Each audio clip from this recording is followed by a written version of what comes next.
Hi there, very good evening and welcome to the news tonight where we get you the day's top stories from India and across the world. I'm Tracy Shilchi and here are the headlines. India and New Zealand signed 3 agreements including one on avoiding double taxation. Visiting Prime Minister John Key assures support on securing membership to the nuclear suppliers group.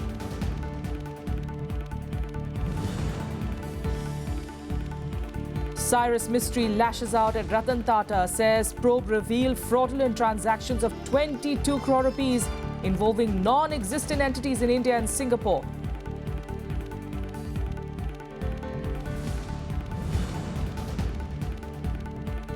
Sackings continue in the Samajwadi Party. Party chief Shivpal Yadav expels junior minister for 6 years, while Chief Minister AKHILESH Yadav meets Governor Ram Naik to brief him about the political situation.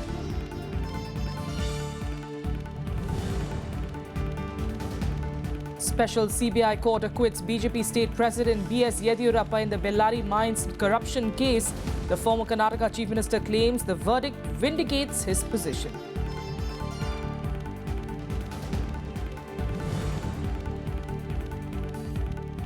And no uniform civil code through backdoor or without consensus, says Information and Broadcasting Minister M. Venkaiah Naidu.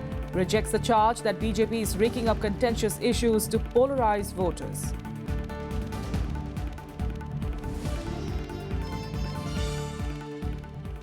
Out of focus this evening, India and New Zealand moved towards closer understanding on the issue of India's membership to the nuclear suppliers group and combating terrorism. Both countries also made headway on economic cooperation and free trade agreement. Bilateral talks between Prime Minister Narendra Modi and the visiting New Zealand counterpart John Key also resulted in addressing defence-related concerns for both the countries in the Asia-Pacific region.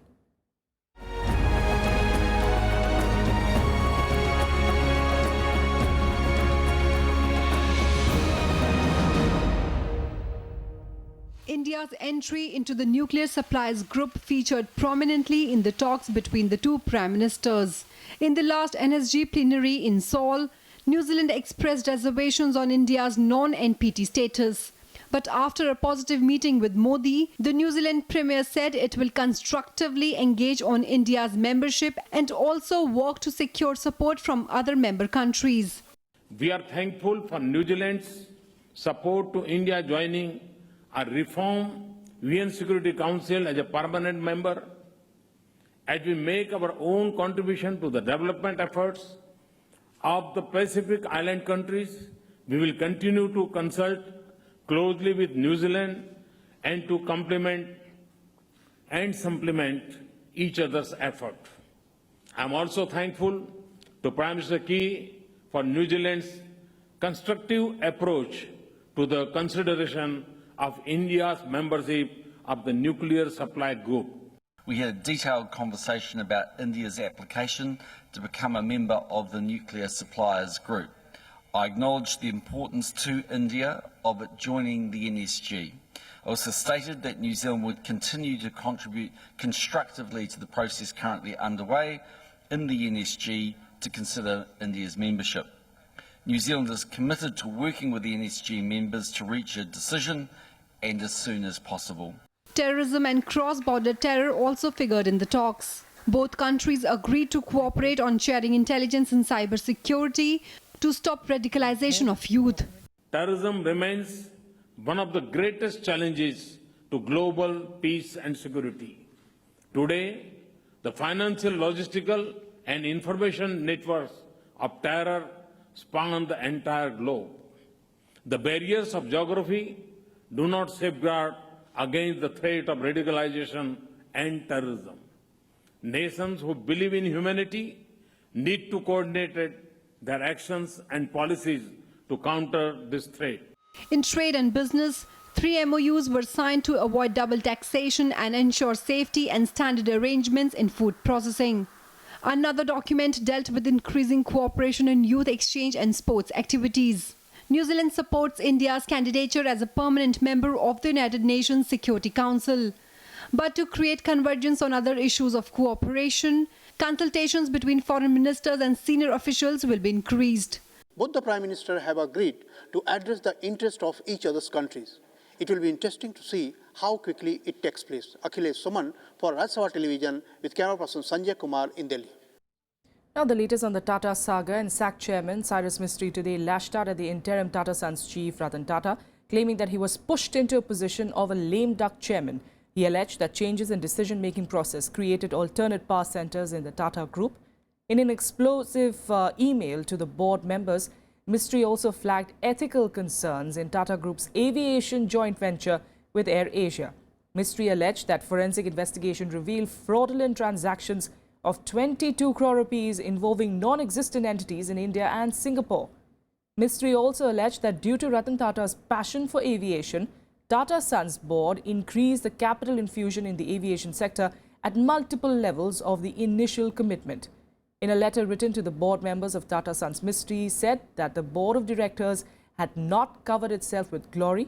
He also pointed out that to replace a chairman in a summary manner, it is unique in the annals of corporate history. We'll keep an eye on developments on that front. But now to Uttar Pradesh, where sackings continued in the Samajwadi Party as the state party president Shivpal Yadav dismissed a junior minister from the party for 6 years. He also wrote to Chief Minister Akhilesh Yadav to drop him from the cabinet as well. Meanwhile, Akhilesh met Governor Ram Nayak to brief him about the situation within the party and his government. Amid the unfolding family drama within the Samajwadi Party, Uttar Pradesh Chief Minister Akhilesh Yadav on Wednesday met Governor Ram Nayak. While the meeting triggered much speculation in political circles, party leaders claimed there was no dispute. Netaji ने कल कह ही दिया, कोई विवाद नहीं है, परिवार में कोई विवाद नहीं है, पार्टी में कोई विवाद नहीं है, सब एक हैं. Raj Bhavan sources said Akhilesh briefed the governor on the prevailing political situation in the state. There was also talks that the chief minister's visit might have been in connection with the 4 vacancies in the cabinet. These were caused on Sunday when Akhilesh sacked his uncle Shivpal Yadav, Om Prakash Singh, Narad Rai and Saida Shadab Fatima from the government. On Wednesday, Samajwadi Party chief Shivpal Yadav expelled Tej Narayan Pandey, a junior minister from the party. जो भी अनुशासनहीनता करेगा, गुंडाही करेगा, number 2 के काम करेगा, कब्जा करेंगे, ऐसे लोग समाजवादी पार्टी में नहीं रह सकते. Pandey, however, claimed that the charges against him were baseless. यासुक Malik ने झूठे और निराधार आरोप लगाए. उनकी बात एकदम झूठी और निराधार है. माननीय मुख्यमंत्री जी के आवास पर कहीं कोई मारपीट, कोई बवाल नहीं हुआ किसी तरह का, और माननीय मुख्यमंत्री जी के सुरक्षा अधिकारी ने इसका बयान भी दिया कि मुख्यमंत्री आवास पर कहीं कोई इस तरह की घटना नहीं हुई. Other political parties said the situation called for the imposition of president's rule in the state. अब ये वार जो चल रहा है वो थमने वाला नहीं. ऐसी स्थिति में उत्तर प्रदेश की सरकार को भंग कर देना चाहिए. सारा कुछ काम ठप पड़ा हुआ है. विकास का काम पूरी तरह से ठप हो गया. जो पार्टी अभी तक नंबर 1 थी, अब वो 3 में रह गई. ये गेनर कौन होगा ये तो पता नहीं, कि लूजर जरूर उत्तर प्रदेश की जनता है. नुकसान सबसे ज्यादा उत्तर प्रदेश की जनता को इन 5 वर्षों में हुआ है. उत्तर प्रदेश के लोगों ने जो जनादेश दिया था, विकास के लिए दिया था, जनादेश दिया था, गुंडा राज खत्म करने के लिए, अराजकता के लिए दिया था, लेकिन पूरे 5 सालों में अराजक तत्वों ने उत्तर प्रदेश की सरकार को हाईजैक कर रखा था. Speculation about the chief minister's meeting with the governor centered around whether the Raj Bhavan had sought a list of MLAs to ensure that the government still enjoyed a majority in the assembly. But sources denied this, stating that the governor had neither sought such a list nor was any document handed over to him. Bureau Report, Rajya Sabha TV. Meanwhile, in a big relief to the BJP, its top leader in Karnataka, B.S. Yediyurappa, has been acquitted in a corruption case related to illegal mining in Bellary. Yediyurappa and the others accused, including his sons, were acquitted for lack of evidence against them. The BJP hopes that the verdict will help it mobilize its workers in the state before assembly elections are held. BJP's top leader in Karnataka, B.S. Yediyurappa, has been acquitted in the corruption case that cost him the chief ministership in 2011. He was accused of accepting kickbacks worth 40 crore rupees to allow illegal mining in the state. The acquittal has come as big relief to the BJP. Order by the Honorable CBI Court comes to me as a relief. I am happy that the false allegations and politically motivated charges made against me have been dismissed. I always have faith in judiciary and I have not done any mistake. So today I got the relief and I hope the order will be bringing new inspiration to lakhs of our workers to work hard to come back to power in future. CBI Special Court judge acquitted all accused, including Yediyurappa's two sons B.Y. Raghavendra and B.Y. Vijayendra, and also R.N. Sohan Kumar, BSY's son-in-law. That the prosecution has become unsuccessful in establishing the guilt of the accused, not only for offences which are made penal under the provisions of the Prevention of Corruption Act, but also under the provisions of the Indian Penal Code. By saying so, the learned judge has ordered the acquittal of all the accused persons in the case, while ordering that their bail bonds shall stand cancelled. The BJP hopes the verdict will help it consolidate votes when the state goes to polls in 2 years. However, the Congress party, which currently rules the state, was dismissive of gains the BJP might get out of the verdict. The people have to decide. ಮುಂದೆ ಯಾರು chief minister ಆಗಬೇಕು ಅಂತ party ಜನಾಲ ತೀರ್ಮಾನ ಮಾಡೋದು.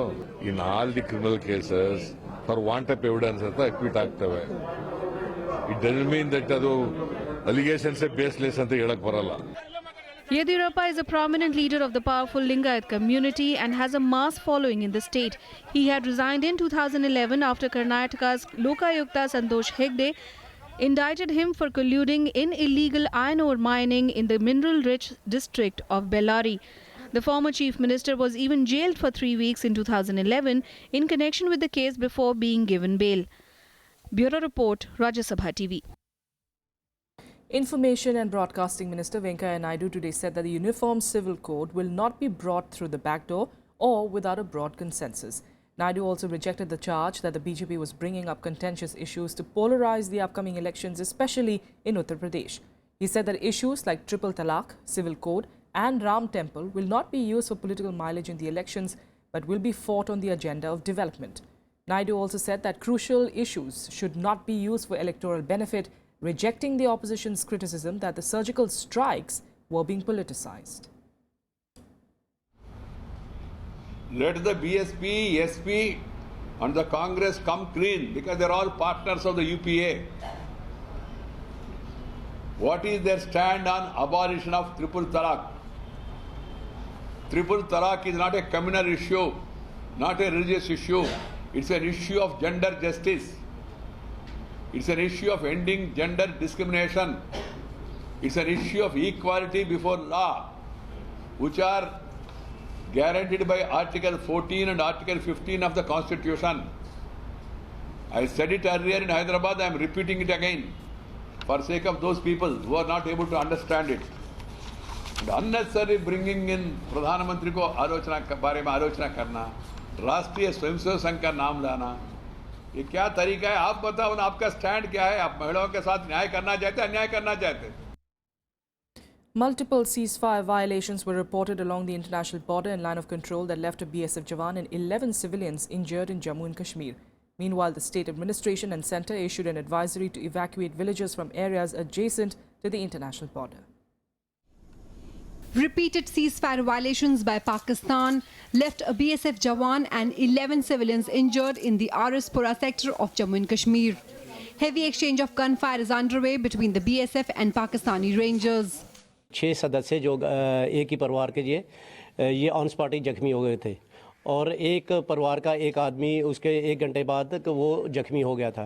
तो ये मैं समझता हूँ कि ये पूरी पंचायत में तकरीबन 11 जो सदस्य हैं ये इंजर हुए हैं। पाकिस्तान बुखलाया हुआ है और जो दुनिया में उसका जो है खिल्ली उड़ी है उसको जो उसकी भरपाई के लिए वो कोशिश कर रहा है कि किस तरीके से ये दुनिया को ये मैसेज दे पे नहीं हम भी हैं अभी हैं, लेकिन जिस तरीके से वो कर रहे हैं उससे दुगनी ताकत से जो है हमारी तरफ से उनको जवाब मिल रहा है, उनको भी बहुत नुकसान हो रहा है। Pakistani posts also targeted civilian areas in Saikalan, Burejal, Trewa and Ernia. In the light of the situation, The Kashmir government issued an advisory to shut down all educational institutions near the international border. Security forces are helping villagers to migrate to safer locations. अभी कुछ दिन पहले से जो है border और LOC में tension काफ़ी ज़्यादा चल रही है। जहाँ जहाँ कुछ विलेजेस हैं वहाँ पर डिप्टी कमिश्नर साहब ने जो है स्कूल्स जो हैं वो बंद करने के भी आदेश दिए गए हैं। बल्कि अगर वहाँ पर देखते हैं कि इंटेंसिटी फायर की कितनी है, अकॉर्डिंगली अगर हमें ज़रूरत पड़ती है तो हम वहाँ से इनको इवैक्यूएट करके तो यहाँ पर जो सेफ कैंप एरियाज़ हैं वो हमने आइडेंटिफाई किए, वहाँ पर उनको हम बिठाएंगे।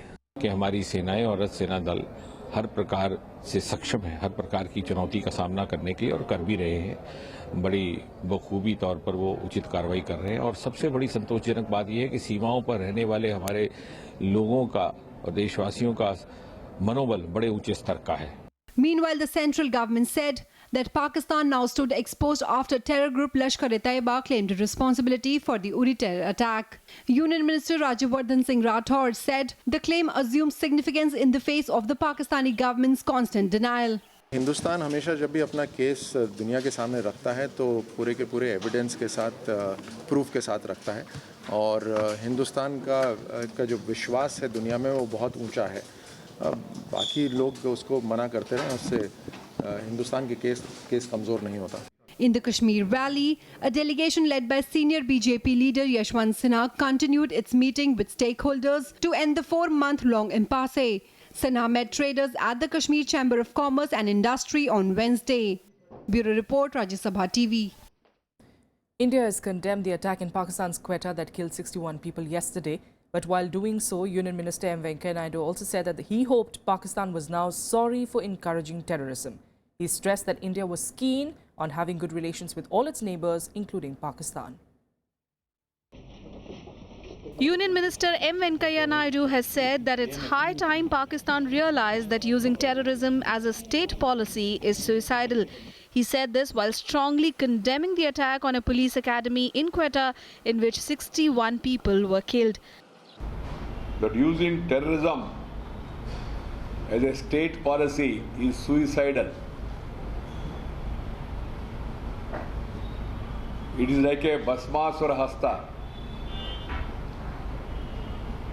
If you give such an opportunity to Bhasmasura, at the end of it, it will also take on you. Naidu criticized the Pakistani leadership, saying that in spite of several goodwill gestures and initiatives from India, the country had been adopting double standards. We express our condolences for the people who lost their lives. Pakistan has not only made terrorism as a state policy, but has been aiding, abetting, funding terrorism in India. The US also condemned the attack in Quetta while also defending India's surgical strikes against militant launch pads in Pakistan-occupied Kashmir last month. We condemned the attack and when it happened, and obviously India took the move it did this to defend itself. We also condemned very strongly the attacks that occurred in Pakistan over the last 24 hours. It's very, very sad. Many soldiers have died. Many civilians have died. This isn't some theoretical exercise for the Pakistani people. It's right there, not in their backyard, in their front yard, and so we remain committed, to supporting the government of Pakistan in its efforts to end the scourge of terrorism and violent extremism and to promote peace and stability. And it is a regional issue. So the shortest way to answer your question is we're going to continue to work with regional countries, regional partners, to deal with this because it is a common threat to everybody. And it requires common, comprehensive, collaborative solutions, and that's what we're going to continue to seek. Tensions between India and Pakistan have flared up since Indian Special Forces carried out a surgical strike against militants camping in Pakistan-occupied Kashmir. Although Pakistan denied such a strike had taken place, it vowed to retaliate against any Indian aggression. Bureau Report, Rajya Sabha TV. Now to Tamil Nadu, where the ruling AIDMK reiterated that their party president and State Chief Minister J. Jayalalitha is well and will return home soon. Jayalalitha was hospitalized for fever and dehydration in September. She was later treated for infection with respiratory support. AIADMK spokesperson C.R. Saraswati said that prayers of party supporters have helped Jaya's recovery and also thanked medical experts from Delhi's AIIMS hospital and Singapore who treated her. Meanwhile, party supporters continue to organize special prayers and events, including a 6-hour musical prayer in Tirunelveli and candlelight prayers in various other places. Without a quick break here, we'll be back with the international news in a bit. Stay with us.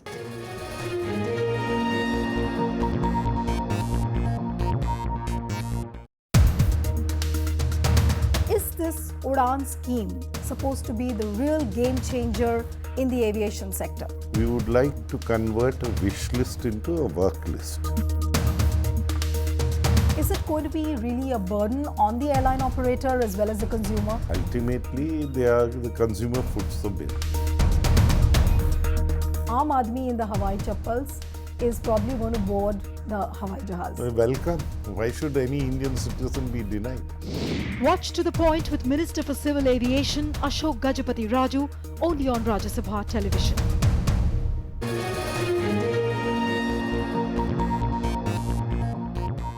Welcome back. Let's get to international news now, and starting with France that continued dismantling the Calais migrant camps as the government drive to clear the area enter the third day. Nearly 4,000 migrants have been moved out to reception centers across the country. Authorities say that evacuation operations will be over by Wednesday, but of course the dismantling is likely to last a few more days. Migrants in the Calais camp woke up to rising smoke and charred remains of tents as the French government continued its operation to empty and clear the camps, also known as the jungle. Authorities began the demolition drive on Tuesday, dismantling the camp manually. No bulldozers have been used yet, but as thousands leave, the process is beginning to pick up. Over 4,000 migrants have been registered by the French authorities since Monday, with the majority of them being sent to reception centers across France. Oui, c'est vraiment aujourd'hui. La fin de la jungle, c'est un moment important, un moment fort. Beaucoup de choses se sont passées. Il y a eu beaucoup d'une expérience humaine incroyable au sein de cette... Some 9,000 migrants had been living in the camp in Calais, many with hopes of making their way into Britain for a better life. After being so close to their ambition, many migrants have vowed to stay on despite threats of being detained by authorities. No finish jungle, I am no go to tomorrow the bus. All people no go to the bus. Here is the all people that sleeping in the jungle, go to the UK. While the demolition is underway, unaccompanied minors have been put in converted shipping containers inside the camp. Being witness to such scenes of destruction has raised concerns about the impact it may have on these children. I don't know if all the children have gone through, so whether they'll be in this space. And this space is in the middle of the jungle, so what they're proposing is that this demolition will happen all around them, which I imagine would be quite terrifying for children. The dismantling of the jungle is expected to take about a week, with more than 1,200 police personnel present during the whole process. Police say only about 200 people are expected to be in the camp by then. Bureau Report, Rajya Sabha TV. Islamic State fighters are putting up a fierce fight on the southern approaches to Mosul, holding up Iraqi troops and forcing an elite army unit east of the city to put its rapid advance on hold. However, the front lines in other areas have moved much closer to the edges of Mosul, which is the last major Iraqi city under the control of the ISIS. The elite army unit, which moved in from the east, had to pause its advance, waiting for the other attacking forces to close the gap. The fight is only likely to get more intense, though, as at least 1.5 million residents still remain in the city. Meanwhile, Islamic State is also reportedly sending suicide squads from Syria to Mosul. Civilians in the area talk of hundreds of new arrivals streaming into Mosul from Raqqa and Syria. These new fighters have been seen rigging bridges across the strategic Tigris River with explosives and have prepared dozens of vehicle-borne suicide bombs. With that, let's take you through some more updates from across the world in Global Buzz. 30 people were kidnapped and killed by terrorists linked to the Islamic State in Afghanistan's Ghor province. The incident took place yesterday north of the provincial capital Firozkoh. The government called it a revenge attack after a local IS commander was killed, but no group has claimed responsibility for this latest incident. Philippines President Rodrigo Duterte today said that he wanted foreign military troops out of his country probably by the next 2 years. Duterte, who is on a 3-day visit to Japan, made the remarks before his meeting with Prime Minister Shinzo Abe. Mentioning the US colonial control of the Philippines over half a century, Duterte said that he would pursue an independent foreign policy and the Philippines would survive without US assistance.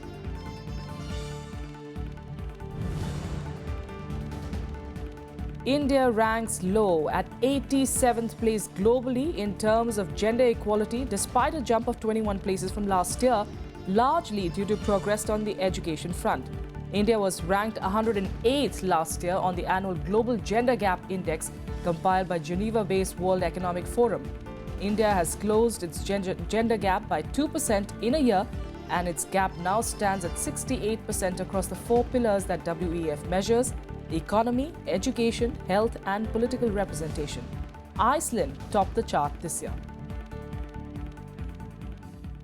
And now in cricket, New Zealand levelled the ODI series 2-all after beating India by 19 runs in the 4th ODI at Ranchi. Chasing a target of 261 runs, India started well and looked on course of a victory, but a middle-order collapse saw the hosts losing 5 wickets for 39 runs. Tailenders tried to keep India in the match but were bowled out for 249 in the 49th over. Rahane top scored for India with 57 runs. Earlier, choosing to bat first, New Zealand got off to a flying start with the opening pair of Martin Guptill and Tom Latham adding 96 runs for the first wicket. The visitors were looking at a 300-plus total, but once again the fall of wickets regularly reduced them to a much lower total. The Indian bowlers put up a tight performance in the final overs to contain New Zealand for 260 for 7. Could see it coming, the pressure was building. And now let's get in more updates from the world of sports in Sports Beat. India finished the round-robin stages of the Asian Champions Trophy with a 2-1 win over Malaysia. Continuing their superb form in the tournament, India took the lead through Rupinder Pal Singh in the first quarter. The host Malaysia then levelled the match in the second quarter through a penalty corner. With 3 minutes remaining in the game, Rupinder scored his second goal of the match to put India on top of the table.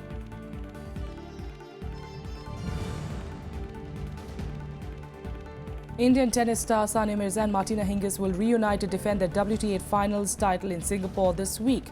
The Indo-Swiss pair, who won 3 Grand Slam titles and 11 WTA titles since teaming up in 2015 at the Indian Wells, had parted ways in August this year. Sania Mirza and Martina Hingis are seeded second for this tournament.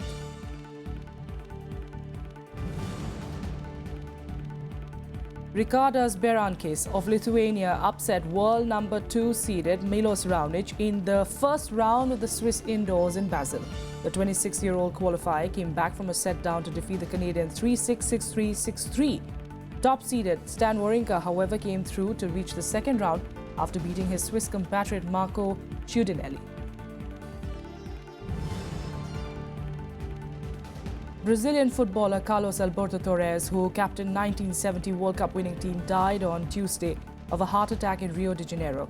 He was 72.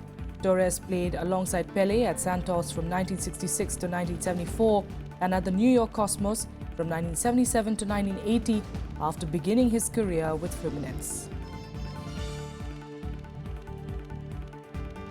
And that's all we have for you on the news tonight. Thanks for joining us.